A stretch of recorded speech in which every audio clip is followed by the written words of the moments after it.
a second. Sidney Crosby gets the winner against Ron Wilson's team? I've seen this movie before. Yeah, I didn't like the sequel as much as the first one. You ready? Big news. What? Seriously? No pigs yet. What?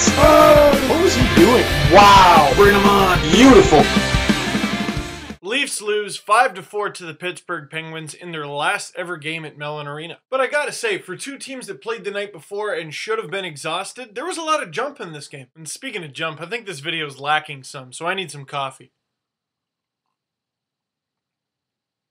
What? This mug was signed by the host of Molson That's Hockey, Gino Reda. Here's a picture of him, I'm not sure how many years ago. Probably, what, like 2008? My buddy Justin Fisher got me this for my birthday, and he even got himself one too. If you want one yourself, you gotta go to tsnshop.ca. And the reason I'm plugging this isn't just because of Gino's epic mustache, or the fact that Jay Onright has one. It's because all the proceeds of the sale of these mugs go directly towards World Vision Canada's relief efforts in Haiti. Now that you know that, let's talk about the game. Colton Orr, of all people, opens the scoring with his third of the season, smashing his career high of 2. But it didn't last too long. Tyler Kennedy ties it up for the Pens 1-1. And in the second period, an important moment happens in the Brian Burke era of the Toronto Maple Leafs. Phil Kessel gets his 30th goal of the year. The first Leaf not named Matt Sundin to score 30 goals since Alexander McGillney in 2002-2003. And with the Leafs having the 2-1 lead, they're home free. The Penguins are missing all kinds of people. No Sergei Gonchar, no Evgeny Malkin. Which Gino is cooler? And with those stars out of the lineup, really, who else do the Penguins have? Oh, right. Crosby ties it, then scores again to let the Penguins take the lead. Oddly enough, those 2 goals allowed him to tie for most goals in the NHL and then take over the lead for the Rocket Richard Trophy. He really is having a golden year in more ways than one. Luckily for the Leafs, Carl Gunnarsson continues his excellent rookie campaign, tying the game 3-3 heading into the third. To start the third period, Tyler Bozak scores a power play goal to give the Leafs a 4-3 lead. His 8th goal of the season. Tyler Bozak actually leads the Leafs in shooting percentage, scoring 8 goals on just 42 shots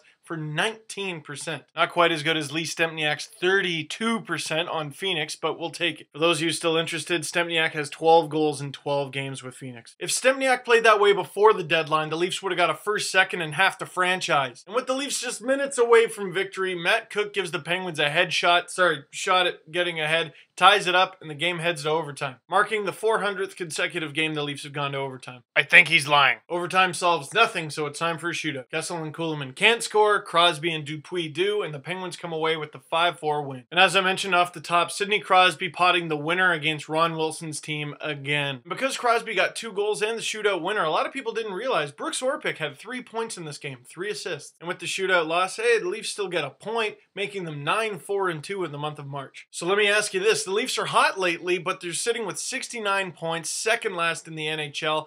How high can these guys climb, if at all, by the end of the season? Florida and Carolina have 71 points each. Tampa and the Islanders have 72 each. Columbus has 75. The Rangers have 76, but I don't really see them catching those guys. My fingers are crossed that they'll climb to 25th, but even that may be unrealistic. So let me know what you think, guys. The Leafs' march for however high they could possibly get continues. Peace out.